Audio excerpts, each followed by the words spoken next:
പാനൂർ സ്ഫോടനത്തിൽ സിപിഎമ്മിനെ പ്രതിരോധത്തിലാക്കിക്കൊണ്ട് remand report വന്നിരിക്കുകയാണ്. Bomb നിർമ്മിച്ചത് ലോക്സഭാ തെരഞ്ഞെടുപ്പ് ലക്ഷ്യമിട്ടെന്ന് റിമാൻഡ് റിപ്പോർട്ടിൽ സായൂജ്, അമൽ ബാബു എന്നിവരുടെ റിമാൻഡ് റിപ്പോർട്ടിലാണ് പരാമർശം.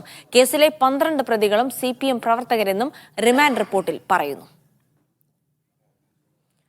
പാനൂരിലെ ബോംബ് നിർമ്മാണം സിപിഎം നേതൃത്വത്തിന്റെ അറിവോടെയാണെന്ന് കെ സുധാകരൻ. വിഷയത്തിൽ സമഗ്രമായ അന്വേഷണം വേണം. അന്വേഷണം തൃപ്തികരമല്ലെങ്കിൽ മറ്റ് ഏജൻസികളുടെ അന്വേഷണം ആവശ്യപ്പെടുമെന്നും കെ സുധാകരൻ പറഞ്ഞു. അതെ, ദിവസങ്ങൾക്ക് മുമ്പ് പാർട്ടിയുടെ പ്രാദേശിക തലത്തിൽ ചർച്ച നടത്തിയാണ് ഈ ബോംബ് സ്ഫോടനത്തിന് തുടക്കം കുറിച്ചത്. രാഷ്ട്രീയമാണ്. തെരഞ്ഞെടുപ്പ് രംഗത്ത് കോൺഗ്രസിന്റെ ഇടതുപക്ഷ UDFന്റെ ആളുകളെ ഭയപ്പെടുത്തി ആശങ്കാഭരിതരാക്കി തെരഞ്ഞെടുപ്പിന്റെ ആക്റ്റീവ് സ്ക്രീനിൽ നിന്ന് മാറി നിൽക്കാനുള്ള ലക്ഷ്യം വെച്ചുകൊണ്ടാണ് അവർ ഈ തീരുമാനം ഇംപ്ലിമെന്റ് ചെയ്തത്. പാർട്ടി അറിഞ്ഞുകൊണ്ടാണ്. എല്ലാ ആളുകൾക്കും അറിയാം ഇതിൽ റോൾ ആർക്കൊക്കെ എന്നുള്ളതും പാർട്ടിക്കറിയാം. അതായത് മുതിർന്ന നേതാക്കൾക്ക് ഇതിനകത്ത് പങ്കുണ്ടെന്നാണോ? അതെ, മുതിർന്ന നേതാക്കന്മാർക്കടക്കം ഇതിനകത്ത് അറിവുണ്ട്. അവരുടെ സമ്മതത്തോടു കൂടിയാണ് ഈ സംഭവം നടന്നത്. സമഗ്രമായ അന്വേഷണം വേണം. അതെ, സമഗ്രമായ അന്വേഷണം വേണം. ഇല്ലെങ്കിൽ അന്വേഷണത്തിന് വേറെ ഏജൻസിയെ ഞങ്ങൾ സമീപിക്കും. സുനിൽ ഐസക്കിലേക്ക് പോവുകയാണ് കൂടുതൽ വിവരങ്ങൾക്കായി. സുനിൽ, ഈ പാനൂർ സ്ഫോടനവുമായി ബന്ധപ്പെട്ട സിപിഎം അല്ലെങ്കിൽ തന്നെ പ്രതിരോധത്തിലായിരിക്കുകയാണ്. സംസ്ഥാന നേതൃത്വം തന്നെ പ്രതിരോധിക്കാനായി രംഗത്തെത്തിയ ഒരു സാഹചര്യം കൂടിയുണ്ട്. ഇപ്പോൾ റിമാൻഡ് റിപ്പോർട്ട് വന്നപ്പോൾ ഒരുപക്ഷെ കൂടുതൽ പ്രതിരോധം തീർക്കേണ്ട ഒരു അവസ്ഥയിലേക്ക് സിപിഎം പോവുകയാണ്. കാരണം 12 പ്രതികളും സിപിഎം പ്രവർത്തകരാണ്. മാത്രമല്ല, ലോക്സഭാ തെരഞ്ഞെടുപ്പ് മുന്നിൽ കണ്ടുകൊണ്ട് തന്നെയാണ് ഈ ബോംബ് നിർമ്മാണം എന്നുകൂടി റിമാൻഡ് റിപ്പോർട്ടിൽ പറയുന്നുണ്ട്. മാത്രമല്ല, കോൺഗ്രസ് ഈ അന്വേഷണം സമഗ്രമായി നടന്നില്ലെങ്കിൽ മറ്റ് ഏജൻസികളെ സമീപിക്കേണ്ടി വരുമെന്നുള്ള ഒരു സന്ദേശം കൂടി നൽകി കഴിഞ്ഞു. അതായത് ലോക്സഭാ തെരഞ്ഞെടുപ്പിൽ വലിയ ചർച്ചയാകും. സിപിഎം വലിയ പ്രതിരോധത്തിലേക്ക് പോവുകയാണ്. കൂടുതൽ വിവരങ്ങൾ പുറത്തു വന്നതിന് പിന്നാലെ എന്ന് മനസ്സിലാക്കണം, അല്ലേ?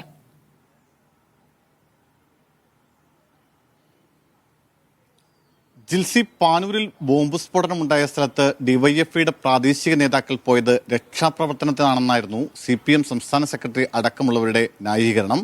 ഇത് പൂർണ്ണമായും നിരാകരിക്കുന്നതാണ്. CPM തന്നെ ഭരിക്കുന്ന ആഭ്യന്തര വകുപ്പിന്റെ പോലീസ് കോടതിയിൽ നൽകിയിട്ടുള്ള റിമാൻഡ് റിപ്പോർട്ടിലെ വിശദാംശങ്ങൾ. കേസിലെ 6ാം പ്രതിയായിട്ടുള്ള മിത്തലെ കുന്നോത്തുപറമ്പ് യൂണിറ്റ് സെക്രട്ടറി അമൽ ബാബു, 7ാം പ്രതിയായിട്ടുള്ള Kadungampoyil unit joint secretary Sayooj എന്നിവരുടെ റിമാൻഡ് റിപ്പോർട്ടിലാണ് ഡിവൈഎഫ്ഐയുടെ കൃത്യമായ പങ്ക് കൃത്യമായി പറയുന്നത്. അതായത് രാഷ്ട്രീയ ലക്ഷ്യത്തോടു കൂടി തന്നെയാണ് ഈ ബോംബ് നിർമ്മിച്ചിരിക്കുന്നത് എന്ന് വളരെ വ്യക്തമായി റിമാൻഡ് റിപ്പോർട്ടിൽ പറയുന്നു. അതായത് ലോക്സഭാ തെരഞ്ഞെടുപ്പ് നടക്കുകയാണ്.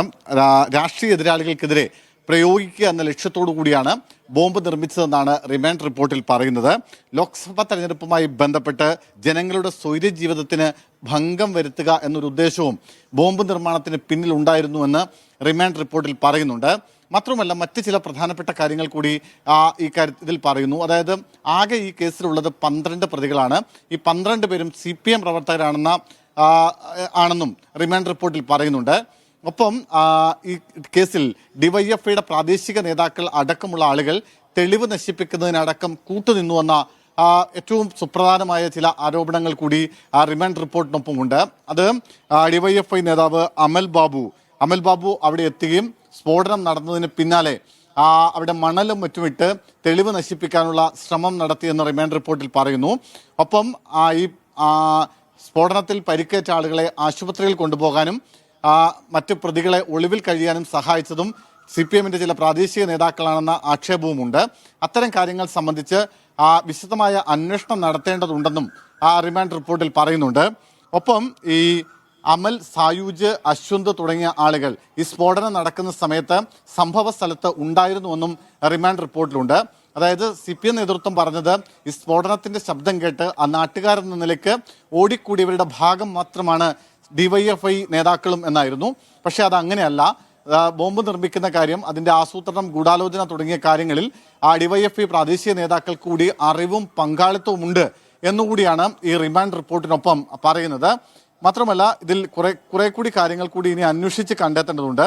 അത് പ്രധാനമായും ആരുടെയൊക്കെ നിർദ്ദേശപ്രകാരമാണ് ഈ ബോംബ് ഉണ്ടാക്കിയത്, ഒപ്പം എന്തിനു വേണ്ടി നിർമ്മിച്ചു എന്ന ചില ചോദ്യങ്ങൾക്ക് വേണ്ടി മാത്രമാണ് ഇപ്പോൾ ഉത്തരമുള്ളത്. അതിനപ്പുറത്തേക്ക് ഇതിന്റെ ഗൂഢാലോചന സംബന്ധിച്ച കാര്യങ്ങൾ അന്വേഷിക്കേണ്ടതുണ്ട്. ഒപ്പം പ്രതികൾക്ക് സഹായം ചെയ്തു കൊടുത്ത ആളുകളെ കുറിച്ചുകൂടി അന്വേഷിക്കണം. അങ്ങനെ വരുമ്പോൾ സ്വാഭാവികമായും കൂടുതൽ പ്രതികൾ ഉണ്ടായേക്കാമെന്നും റിമാൻഡ് റിപ്പോർട്ടിൽ പറയുന്നുണ്ട്. ജിൽസി.